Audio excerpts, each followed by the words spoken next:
Hi everyone, welcome to Risha ji के classes. तो आज हम क्लास 7th एनसीईआरटी का 5th चैप्टर पढ़ने वाले हैं। इसके पहले की जितनी भी क्लासेस हुई हैं उन सभी का प्लेलिस्ट बना हुआ है सीटेट दिसंबर 2023 एसएसटी, जिसमें हिस्ट्री, ज्योग्राफी सब कुछ मैं एक ही प्लेलिस्ट में ऐड करती हूँ ताकि आपको कन्फ्यूज़न ना हो। 12 बजे हमारा अभी ज्योग्राफी का हुआ है और अभी हम 2 बजे हिस्ट्री का कर रहे हैं और मंडे से आपकी पॉलिटी भी स्टार्ट हो जाएगी क्योंकि क्लास 7 की भी एनसीईआरटी 1-2 चैप्टर ही बाकी है। तो 6-7 ख़त्म, बस 8 बचेगा। तो 8 का और साथ में पॉलिटी भी मैं सोच रही हूँ कि अल्टरनेट डेज पे आपको देती जाऊँ, जैसा कि आप सब बोल रहे थे कि पॉलिटी भी चाहिए, ठीक है। और बाकी चैनल को सब्सक्राइब करके प्लीज़ वीडियो को लाइक कर दीजिएगा। आप सभी का सपोर्ट रहेगा तो और भी अच्छी अच्छी क्लासेस मिलेंगी। टेलीग्राम का लिंक आपको मेरे कमेंट सेक्शन में मिलेगा, इंस्टाग्राम का भी। अगर आपको कोई भी प्रॉब्लम है तो आप मुझे इंस्टा पे मैसेज कर सकते हो, पूछ सकते हो, और टेलीग्राम से आप PDF जो है डाउनलोड कर सकते हैं। तो सारी चीज़ें आपको कमेंट सेक्शन में मिलेगी। एक चीज़ याद रखो, जैसा कि मैंने सुबह में मैसेज किया है कि जो 1 लाइनर नोट्स हैं अभी तक हिस्ट्री, ज्योग्राफी, पॉलिटी जितने भी पेपर्स हुए हैं और एनसीईआरटी से 1 लाइनर नोट्स आप सभी के लिए तैयार हो रहा है, बहुत जल्द आपको मिलेगा। और इतना तो मैं कह सकती हूँ कि 40 नंबर का जो कंटेंट है, अगर आपने अच्छे से मेरी सारी क्लासेस करी हैं तो आप 40 में से 40 जरूर लेकर आएंगे, ठीक है। और अगर आपको ये मेहनत पसंद आती है तो लाइक कर दीजिएगा और जो भी आपकी डिमांड हो प्लीज़ कमेंट सेक्शन में जरूर लिखें, मैं आप सभी के सारे कॉमेंट्स पढ़ती हूँ। तो चलिए वीडियो स्टार्ट करते हैं। देखो 4th वाला जो हमने पढ़ा था चैप्टर, तो एक एक चैप्टर इंपॉर्टेंट है, तभी जाकर चीज़ें आपको समझ में आएंगी। तो आधी चीज़ें तो कल ही मैंने आपको बहुत अच्छे से बताया था। आज हम पढ़ने वाले हैं जनजातियों के बारे में, जनजातियाँ क्या होती हैं, खाना बदोश क्या होता है और एक जगह बसे हुए समुदाय। सब कुछ तो इसमें से आएगा नहीं, बट आपको कहानी तो पता ही होना चाहिए, तभी तो आप समझ पाएंगे कि आखिर में ये है क्या, इस चैप्टर में किस चीज़ की बात हो रही है। सबसे पहले देखिए अध्याय 2, 3 और 4 में आपने देखा कि किस प्रकार राज्यों का उत्थान और पतन हुआ। जैसे हमने मुगल के बारे में पढ़ा था कि मुगल का उत्थान कैसे हुआ, पतन कैसे हुआ। इस उठापटक के बीच की कलाओं, दस्तकारियों, उत्पादक गतिविधियों की नई किस्म शहर और गांव में फल फूल रही थी।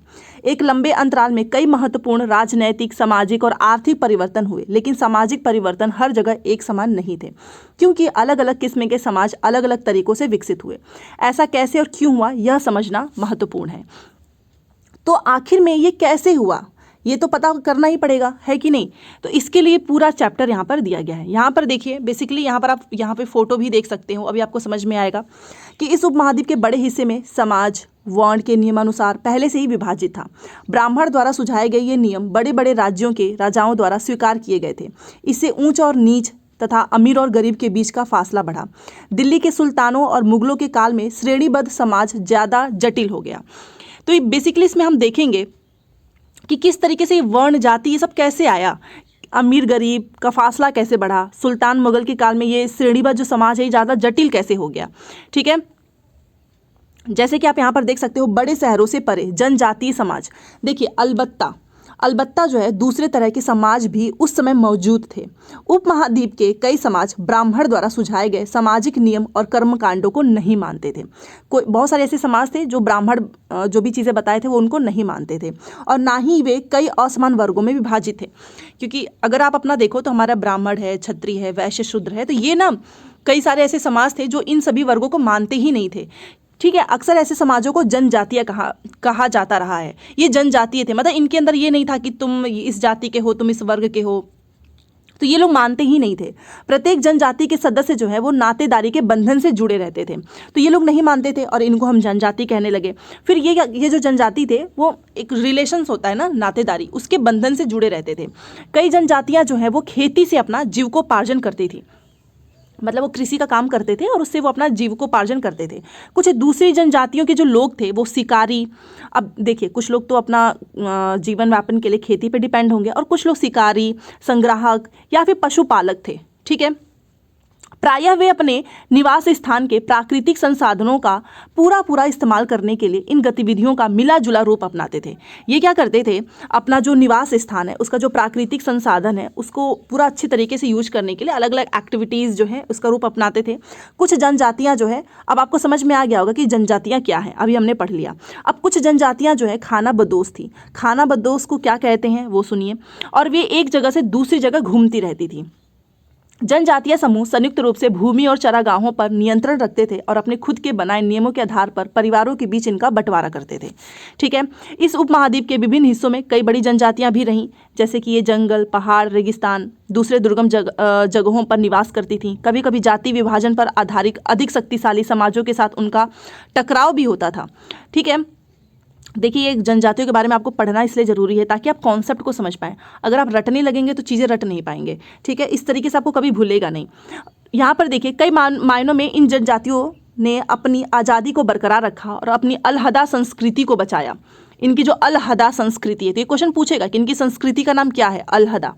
लेकिन जाति आधारित और जनजातीय समाज दोनों अपनी विविध किस्म की जरूरतों के लिए एक दूसरे पर निर्भर रहे।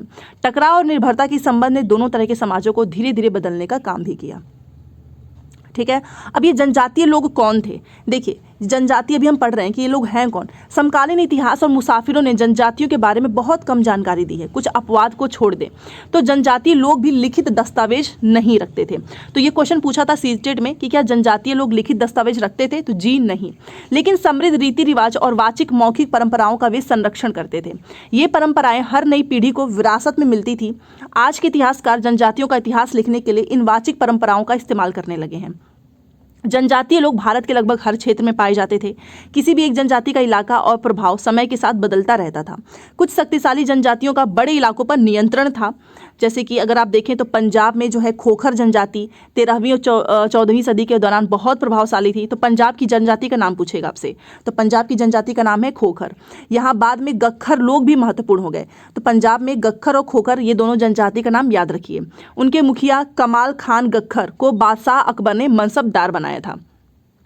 तो मुखिया कौन था? कमाल खान गख्खर। और मुल्तान और सिंध में मुगलों द्वारा अधीन कर लिए जाने से पहले लंगा और अरघुन लोगों का प्रभुत्व अत्यंत विस्तृत क्षेत्र पे था। उत्तर पश्चिम में एक और, यहाँ पर देखिए, एक और विशाल एवं शक्तिशाली जनजाति थी बलोच। तो उत्तर पश्चिमी का याद रखिएगा, जनजाति का नाम था बलोच। ये लोग अलग अलग मुखियों वाले कई छोटे छोटे कुलों में बटे हुए थे। पश्चिमी हिमालय में गड़ियों की जनजाति रहती थी। तो पश्चिम हिमालय में कौन रहती थी जनजाति? आपको ज़्यादा नहीं याद करना है, बस याद रखिए कहाँ पे कौन सी जनजाति थी। तो पश्चिमी में थी गड्डी। उपमहाद्वीप के सुदूर उत्तर पश्चिमी भाग पर थी नागा।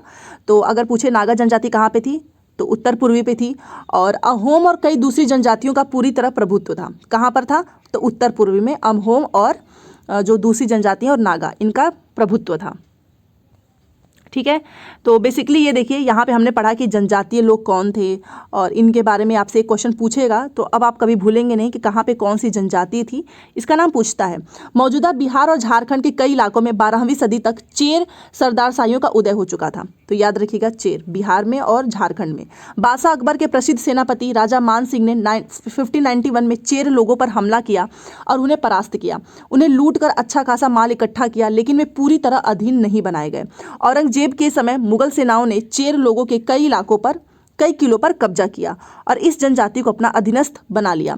इस क्षेत्र में रहने वाली महत्वपूर्ण जनजातियों में कौन थी? तो मुंडा और संताल। यद्यपि ये उड़ीसा और बंगाल में भी रहते थे। तो ये मुंडा और संताल आपको याद रखना है, ये दो नाम। ठीक है, चलिए अब कर्नाटक और महाराष्ट्र की पहाड़ियां थी। कोली, बिराद तथा कई दूसरी जनजातियों के निवास स्थान थे। यहाँ पर आप देख रहे हैं ये लोग जो है हिरन का शिकार कर रहे हैं, ये देखिए। तो कोली निवास स्थान थे। कोली लोग गुजरात के कई इलाकों में भी रहते थे। कुछ और दक्षिण में कोराग, वेतर, मारवाड़ और दूसरी जनजातियों की विशाल आबादी थी। जो हाईलाइट किया गया है वो इंपॉर्टेंट है, याद रखिएगा। भीलों की बड़ी जनजाति जो है वो पश्चिमी और मध्य भारत में फैली हुई थी। 16वीं सदी का अंत आते आते उनमें से कई एक जगह बसे हुए खेती और यहाँ तक कि जमींदार बन चुके थे। ठीक है, तब भी भीलों की कई कुल शिकारी जो है संग्राहक बने रहे। और मौजूदा जो हमारा छत्तीसगढ़ है, जो हमारा मध्य प्रदेश है, महाराष्ट्र है, आंध्र प्रदेश में गोंड लोग बड़ी तादाद में फैले हुए हैं। तो गोंड की जनजाति कहाँ कहाँ पर है? छत्तीसगढ़, मध्य प्रदेश, महाराष्ट्र, आंध्र प्रदेश। ये क्वेश्चन पूछा गया था।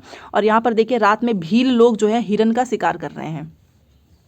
ठीक है, समझ में आ गया। तो बेसिकली आपको कल जनजातियों के नाम याद रखना है। अब यहाँ पर देखिए खाना बदोश और घुमंतू लोग कैसे रहते थे। तो आपसे पूछेगा खानाबदोश कौन थे, घुमंतू लोग कौन थे। तो खानाबदोश जो है, यहाँ पर आप फोटो भी देख सकते हो, चरवाहे अपने जानवरों के साथ दूर दूर तक घूमते थे। तो खानाबदोश क्या थे, वे अपने जानवरों के साथ दूर दूर तक घूमते थे और उनका जीवन दूध और अन्य पशुचारी उत्पादों पर निर्भर था। इनका जीवन किस पे निर्भर था, वही दूध बेचना है, कोई दूसरा पशुचारी उत्पाद है, इस पे। खेतीहर गृहस्थों से अनाज, कपड़े, बर्तन और ऐसी ही चीज़ों के लिए ऊन, घी इत्यादि का विनिमय भी करते थे। ठीक है, तो बेसिकली ये खानाबदोश के बारे में सारी चीज़ें हैं, आपको याद रखना है। और कुछ खानाबदोश जो थे वो क्या करते थे, पहले यहाँ पर देखिए, ये जो चित्र दिखाया जा रहा है, घुमंती व्यापारियों की श्रृंखलाएं हैं, भारत को बाहरी दुनिया से जोड़ती थी। यहाँ मेवा इकट्ठा करके उसे ऊँटों पर लादा जा रहा है। यहाँ पर देखिए, ये ना ऊँटों पे लाद रहे हैं और ऐसे मध्य एशिया के व्यापारी ऐसी वस्तुओं को भारत लाते थे और बंजारे एवं अन्य व्यापारी उन्हें स्थानीय बाजारों तक पहुँचाते थे। तो आप देख सकते हो यहाँ पर कैसे बेचने के लिए तैयारी हो रही है। कुछ खानाबदोश जो हैं वो अपने जानवरों पर सामानों की ढुलाई का भी काम करते थे, एक जगह से दूसरी जगह आते जाते हुए अपनी सामानों की खरीद फरोख्त करते थे। ठीक है, तो आप खानाबदोश समझ गए। खानाबदोश घुमंतू लोग होते हैं जो एक जगह से दूसरी जगह पे व्यापार के लिए जाते हैं। और जैसे कि आपने ऊपर देखा, कृषि का काम हो गया, दूध का काम हो गया, अन्य पशुचारी उत्पाद हो गया, अनाज, ये सारे काम ये लोग करते थे। ठीक है, ये एक जगह से दूसरे जगह पे जाएंगे तभी तो सामान बेच पाएंगे। तो इन्हीं को हम कहते हैं खानाबदोश। ये भ्रमणशील एक समूह होता है, ठीक है, जहाँ पर लोग जाएंगे आएंगे, व्यापार करेंगे। बंजारा लोग जो है सबसे महत्वपूर्ण व्यापारी खानाबदोश थे। तो सबसे महत्वपूर्ण खानाबदोश है बंजारा लोग। उनका कारवा जो है वो टांडा कहलाता था। ठीक है, टांडा। सुल्तान अलाउद्दीन खिलजी बंजारों का ही इस्तेमाल नगर के बाजारों तक अनाज की ढुलाई के लिए करते थे। और बादशाह जहांगीर ने अपने संस्मरण में लिखा है कि बंजारे विभिन्न इलाकों से अपने बैलों पर अनाज ले जाकर शहरों में बेचते थे। सैन्य अभियान के दौरान भी मुगल सेना के लिए खाद्यान्नों की ढुलाई का काम करते थे। किसी भी विशाल सेना के लिए, यहाँ पर देख सकते हो, ये नंबर इंपॉर्टेंट नहीं है बट आप समझ सकते हो कि इनका क्या इंपॉर्टेंस था उस समय। ठीक है, और ये नहीं आएगा तो इसको आपको लिखने की ज़रूरत नहीं है। चलिए यहाँ से देखिए, ये आप देख सकते हो, ये कांस्य मगरमच्छ की जो है कुटिया है, जो कि कोण जनजाति ना उड़ीसा, वहाँ पर ये मिला है। देखिए, मगरमच्छ की है, ये कांस्य की बनी हुई है। कई पशुचारी जनजातियाँ मवेशी और घोड़े जैसे जानवरों को पालने, पोषने और संपन्न लोगों के हाथ उन्हें बेचने का काम करती थी। छोटे मोटे फेरी वाली की विभिन्न जातियाँ भी थीं जो कि एक गाँव से दूसरे गाँव में भ्रमण करती थी। ये लोग रस्सी, सरकंडे की चीज़ें, फूल की चटाई और मोटे बोरे जैसे माल बनाते और बेचते थे। कभी कभी भिक्षुक लोग भी घुमंतू सौदागरों का काम करते थे। नर्तक, गायक और अन्य तमाशबीनों की भी जातियां थी जो विभिन्न नगर और गांवों में कमाई के लिए अपनी कला का प्रदर्शन करती थी। तो इस तरीके से अपने ये कला का प्रदर्शन करते थे। अब यहाँ पे बात करते हैं, अब हमने पढ़ लिया खानाबदोश क्या है, घुमंतू क्या है। ये क्या करते थे, व्यापार करते थे एक जगह से दूसरी जगह घूम के। अब पढ़ते हैं आखिर में हमारा समाज बदला कैसे, कैसे नई जातियाँ आई, श्रेणियाँ कैसे आई। तो इसके बारे में आपसे क्वेश्चन पूछेगा। देखिए, बदलता समाज, जैसे जैसे अर्थव्यवस्था और समाज की जरूरतें बढ़ती गई, नए हुनर वाले लोगों की आवश्यकता पड़ी। वर्णों के भीतर छोटी छोटी जातियां उभरने लगी। उदाहरण के लिए ब्राह्मणों के बीच नई जातियां सामने आई। दूसरी ओर कई जनजातियां और सामाजिक समूहों को जाति विभाजित समाज में शामिल कर लिया गया और उन्हें जातियों का दर्जा दे दिया गया। विशेषज्ञता प्राप्त शिल्पियों, सुनार, लोहार, बढ़ई और राजमिस्त्री को भी ब्राह्मणों द्वारा जातियों के रूप में मान्यता दी गई। मतलब इन सभी को जो मान्यता दिया गया वो किसके द्वारा, ब्राह्मण के द्वारा दिया गया। कुछ सुनार थे, लोहार थे, बढ़ई थे, इनको। ठीक है, बट आप जानते हो यहाँ पे कि जो वर्ण की बजाय जो है ना, जाति समाज के संगठन का आधार बना। आज भी आपने देखा होगा हमारे देश में जाति ज़्यादा है, तो मतलब वर्ण के बजाय ना जाति का ही जो आधार है, हमारे समाज का आधार है, वो जाति ही बना। ठीक है, और ब्राह्मणों ने ही इनको अलग अलग जातियों को दर्जा दिया। यहाँ पर आप देख सकते हो लिखा हुआ है। तो ये क्वेश्चन पूछ सकता है और ये नाम भी पूछेगा। ठीक है, बाकी आप जानते ही हैं कि जाति पर विचार विमर्श हुआ था काफ़ी, कि किसको कामकाज तय किए गए, किसके अनुसार किसको कौन सी जाति में बनाना है, ये तो आप जानते ही हैं। तो ये इतना इम्पोर्टेंट नहीं है। ठीक है, बाकी यहाँ से देखिए, 11वीं और 12वीं सदी तक आते आते क्षत्रियों के बीच नए राजपुत्र गोत्रों की ताकत में काफ़ी इजाफा हुआ। अब ये पूछेगा, जैसे कि क्षत्रिय हैं, हूण हो गया, चंदेल हो गया, चालुक्य हो गया, और कुछ दूसरी वंश परंपराओं से आते थे। इनमें से कुछ पहले जनजातियों में आते थे और बाद में कई कुल राजपूत मान लिए गए। धीरे धीरे उन्होंने पुराने शासकों की जगह ले ली, विशेषतः कृषि वाले क्षेत्रों में। यहाँ कई तरह के परिवर्तन हो रहे थे और शासकों ने शक्तिशाली राज्यों के निर्माण में अपनी संपदा का इस्तेमाल किया। शासकों के रूप में राजपुत्र गोत्रों के उदय के उदाहरण का जनजातीय लोगों ने अनुसरण किया। धीरे धीरे ब्राह्मणों के समर्थन से कई जनजातियां जाति व्यवस्था का हिस्सा बन गई, लेकिन केवल प्रमुख जनजातियां परिवार ही शासक वर्ग में शामिल हो पाए। बहुत से ऐसे थे जो छोटी जातियां थी वो जगह नहीं बना पाई थी समाज में, आप देख सकते हो नहीं बना पाई थी। दूसरी तरफ पंजाब, सिंध और उत्तर पश्चिमी जो सरहद है, इसकी प्रभुत्वशाली जनजातियों ने काफ़ी पहले इस्लाम को अपना लिया था, तो वे जाति व्यवस्था को नकारते रहे। सनातनी जो हिंदू धर्म के द्वारा प्रस्तावित गैर बराबरी वाली सामाजिक व्यवस्था इन इलाकों में बड़े पैमाने पर स्वीकार नहीं की गई। ठीक है, तो आप देख सकते हो कि राज्यों की उत्पत्ति जनजातीय लोगों के बीच हुए सामाजिक बदलाव से गहराई से संबंधित है। हमारे इतिहास के इस महत्वपूर्ण हिस्से के दो उदाहरण हैं, तो इसके दो उदाहरण हैं और आप यहाँ पर एक गोंड महिला का चित्र देख सकते हो। ये देखिए, तो अब ये दो एग्जाम्पल है ये गोंड का, ताकि आपको दो एग्जाम्पल्स भी तो पता होना चाहिए कि हमारे इतिहास में किस तरीके से जो जनजातीय लोग हैं सामाजिक बदलाव कैसे हुआ, उसके बारे में यहाँ पर दो एग्जाम्पल्स दिए गए हैं। पहला एक है गोंड।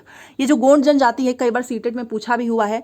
गोंड लोग जो हैं वो गोंडवाना नामक विशाल वन प्रदेश में रहते थे, याद रखिएगा, यही इंपॉर्टेंट है। और ये क्या करते थे? स्थानांतरित कृषि करते थे। स्थानांतरित कृषि का मतलब आज यहाँ पर खेती किया, उसके बाद से कल यहाँ पर किया, ऐसे जगह बदल बदल कर ये खेती करते थे। तो गोंड लोग का आपको पता चल गया। और जो विशाल गोंड जनजाति है वो कई छोटे छोटे कुलों में भी बटी हुई थी। प्रत्येक कुल का अपना राजा या राय होता था। जिस समय दिल्ली के सुल्तानों की ताकत घट रही थी, उसी समय कुछ बड़े गोंड राजे छोटे गोंड सरदारों पर हावी होने लगे थे। अकबर के शासनकाल के इतिहास में अकबरनामा में, कल ही हमने पढ़ा ना, अकबरनामा अबुल फजल के द्वारा लिखा गया है, जो कि अकबर के दरबारी कवि हैं। तो ये कई बार पूछा गया है, अकबरनामा में भी उल्लिखित है। तो बेसिकली आपको याद रखना है कि गोंड जनजाति के बारे में जो ये 2-3 लाइन है ये इंपॉर्टेंट है। ठीक है, बस इतना ही याद रखना कि कहाँ पर ये रहते थे और ये क्या काम करते थे। ठीक है, बाकी इसमें से कुछ इंपॉर्टेंट नहीं है। अब यहाँ पर देखिए, इन राज्यों की प्रशासनिक व्यवस्था केंद्रीकृत हो रही थी। राज्य गढ़ों में विभाजित थे। हर गढ़ किसी खास गोंड कुल के नियंत्रण में था। यह पुनः 84 गांवों की इकाइयों में विभाजित होते थे, जिन्हें 84 कहा जाता था। अब 84 गांवों की इकाई में विभाजित होंगे तो उन्हें क्या कहेंगे? 84। 84 का उपविभाजन बरहतों में होता था, जो 12-12 गांवों को मिलाकर बनते थे। ठीक है, अब बड़े राज्यों के उदय ने गोंड समाज के चरित्र को बदल डाला। उनका मूलतः बराबरी वाला समाज धीरे धीरे असमान सामाजिक वर्गों में विभाजित हो गया। ब्राह्मण लोगों ने गोंड राजाओं से अनुदान में भूमि प्राप्त की और अधिक प्रभावशाली बन गए। गोंड जो है वो सरदारों को अब राजपूतों के रूप में मान्यता प्राप्त करने की चाहत हुई, इसलिए गढ़कटंगा के गोंड राजा अमन दास ने संग्राम शाह की उपाधि धारण की। उसके पुत्र दलपत ने महोबा के चंदेल राजपूत राजा सालबाहन की पुत्री राजकुमारी दुर्गावती से विवाह किया। ठीक है, अब दलपत की जो मृत्यु है वो कम उम्र में हो गई, तो रानी दुर्गावती जो है वो बहुत योग्य थी और उसने अपने 5 साल के पुत्र वीर नारायण के नाम पर शासन की कमान संभाली। उस समय में राज्य का और अधिक विस्तार हुआ। 1565 में आसिफ खान के नेतृत्व में मुगल सेनाओं ने गढ़कटंगा पर हमला किया। रानी दुर्गावती ने इसका जमकर सामना किया, उसकी हार हुई और उसने समर्पण किया। तो आप देख सकते हैं उसी के बारे में बताया जा रहा है यहाँ पे। ठीक है, तो इसने हाल मतलब समर्पण करने की बजाय मर जाना बेहतर समझा। उसका पुत्र भी तुरंत बाद लड़ता हुआ मारा गया। ठीक है, तो यहाँ पर ये सारी चीज़ें बताई गई हैं। अब हमने गोंड पढ़ा, गोंड जनजाति के बारे में हमने पढ़ा। अब हम एक दूसरी जनजाति के बारे में पढ़ेंगे, अहोम। ये गोंड और अहोम जो जनजाति है ना, काफ़ी इंपॉर्टेंट है। ये आपसे पूछेगा कि ये जनजाति कहाँ कहाँ तक फैली हुई थी। अहोम लोग मौजूदा म्यांमार से आकर 13वीं सदी में ब्रह्मपुत्र घाटी में आ बसे। आपको मैं बताना चाहूँगी, बस लिखा था अहोम कहाँ की है, कहाँ पर आपको मिलेगा, कहाँ पर ये मौजूद थे, तो म्यांमार। बस इतना ही पूछा था सीटेट में, फिर भी लोग नहीं कर पाए थे। और यहीं से आप देख सकते हो, यहीं से क्वेश्चन पूछा है। तो ये आप नाम याद रखिएगा, जब भी आपके मन में अहोम जब भी क्वेश्चन दिखे तो आप इस मौ से अंदाजा लगा लेना कि मौ का मतलब होता है म्यांमार। ठीक है, इसका आंसर म्यांमार ही होगा। ठीक है, उन्होंने भूया भूस्वामी लोगों की पुरानी राजनीतिक व्यवस्था का दमन करके नए राज्य की स्थापना की। 16वीं सदी के दौरान उसने चुटियों और कोच हाजों के राज्यों को भी अपने राज्य में मिला लिया। तो बेसिकली इंपॉर्टेंट इतना ही है, बाकी नीचे का नहीं है। अहोम लोग जो है वो कहाँ पर? म्यांमार से आकर 13वीं सदी में ब्रह्मपुत्र घाटी में आ बसे थे। बट कहाँ से आए थे? म्यांमार से आए थे।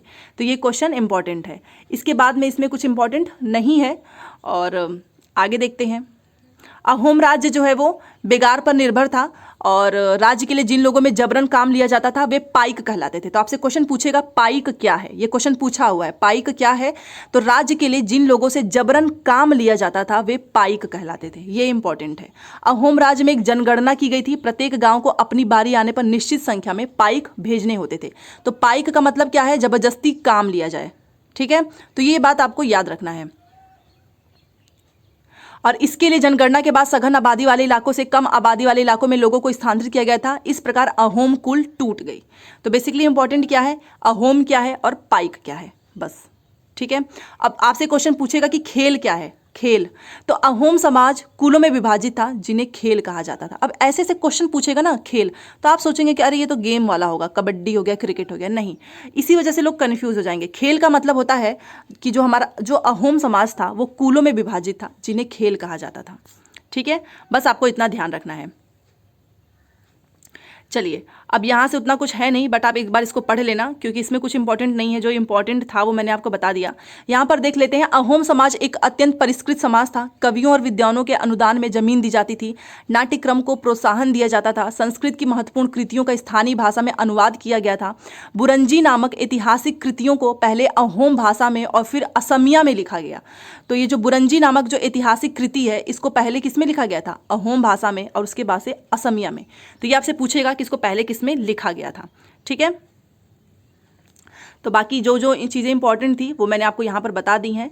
और इस चैप्टर को अगर आप पढ़ें तो इसमें हमने क्या सीखा है कि जिस युग की हम चर्चा करते आए हैं उस युग के दौरान महाद्वीप में काफ़ी सामाजिक परिवर्तन हुआ। वर्ण आधारित समाज, क्योंकि आज हमने देखा समाज किस तरीके से बना, जनजातीय, और जनजातीय लोग एक दूसरे के साथ लगातार संपर्क में आते रहे। हमने देखा कि जो खानाबदोश है, घुमंतू हैं, स्थानांतरित कृषि के बारे में पढ़ा। इस आदान प्रदान ने दोनों तरह के समाजों में अनुकूलन और बदलाव की प्रक्रिया चलाई। बहुत सी विभिन्न प्रकार की जनजातियाँ थी और उन्होंने विभिन्न प्रकार की जीविकाएं अपनाई। हर जनजाति का अपना अलग काम होता है। कालांतर में उनमें से कई जाति आधारित समाज में शामिल हो गई, लेकिन कईयों ने जाति व्यवस्था और सनातनी हिंदू धर्म दोनों को ही नकार दिया, जो कि अभी हमने लास्ट में पढ़ा है। कुछ जनजातियों में सुसंगठित प्रशासनिक व्यवस्था वाले विस्तृत राज्यों की स्थापना की। इस तरह वे राजनीतिक रूप से ताकतवर हो गए। इसने उन्हें बृहत्तर और अधिक जटिल राज्यों और साम्राज्यों के साथ संघर्ष की स्थिति में ला खड़ा किया। हमने पाइक पढ़ा, अहोम के बारे में, खेल क्या होता है। तो यही क्वेश्चन पूछेगा कि वर्ण क्या है, जाति क्या है, टांडा, गढ़, चौरासी, हमने स्टार्टिंग में ही पढ़ा, ये भूइया, पाइक। तो बाकी और क्या पूछेगा, जैसे कि मिलान करने का रहेगा कि कुल क्या है। ठीक है, अब आप इसमें से देखेंगे कि अच्छा ये खेल होगा कि चौरासी होगा, तो ये अहोम राज्य है। और पाइक क्या है, अभी हमने पढ़ा कि पाइक क्या है। तो ये सारी चीज़ें आपको एक बार जब इसको पढ़ेंगे ना, तब आप इसको सॉल्व करेंगे तो आपको अच्छे से समझ में आएगा कि यस, कितना इंपॉर्टेंट है एनसीईआरटी पढ़ना। यहीं से क्वेश्चन पूछेगा कि वर्णों के भीतर पैदा होती नई जनजातियाँ क्या कहलाती थी, आप मुझे बताइए। अभी हमने पढ़ा, ठीक है। तो ये सारी चीज़ें हैं, और बाकी जो मैंने आपको बोला है वन लाइनर नोट्स, तो वो तो उससे आपका पूरा ही कॉन्सेप्ट क्लियर हो जाएगा। यहाँ पे आप धीरे धीरे पढ़ेंगे तो आपको समझ में आएगा कि अच्छा एनसीईआरटी से ही क्वेश्चन पूछता है। और जब आप पेपर देकर आएंगे ना, तो आप खुद बोलेंगे कि एनसीईआरटी के बाहर कुछ नहीं आएगा। ठीक है, तो बहुत सारे कोचिंग वाले जो होते हैं ना, वो एनसीईआरटी पढ़ाते ही नहीं, वो इधर उधर की चीज़ें पढ़ा देंगे, यूपीएससी लेवल की पढ़ा देंगे, और जब क्वेश्चन पेपर में आएगा तो सब एनसीईआरटी से ही आता है। तो सारी चीज़ें मैंने आपको यहाँ पर बता दी हैं, और जाते जाते लाइक शेयर सब्सक्राइब कर दीजिएगा। मिलते हैं नेक्स्ट क्लास में। Thanks for watching. एक चीज़ याद रखो कि हर दिन क्लास देखते जाओ, इकट्ठा मत कर लेना, नहीं तो कोई फ़ायदा नहीं होगा। प्लेलिस्ट एक ही है जिसमें हिस्ट्री, ज्योग्राफी, जो भी एसएसटी से रिलेटेड क्लासेज हैं वो सब एक ही प्लेलिस्ट में आती है। सीटेट दिसंबर 2023 के नाम से है। टेलीग्राम, इंस्टाग्राम पे भी आप जुड़ सकते हैं, वहाँ से आपकी सारी प्रॉब्लम सॉल्व करने की कोशिश करूँगी। मिलते हैं नेक्स्ट क्लास में। Thanks for watching.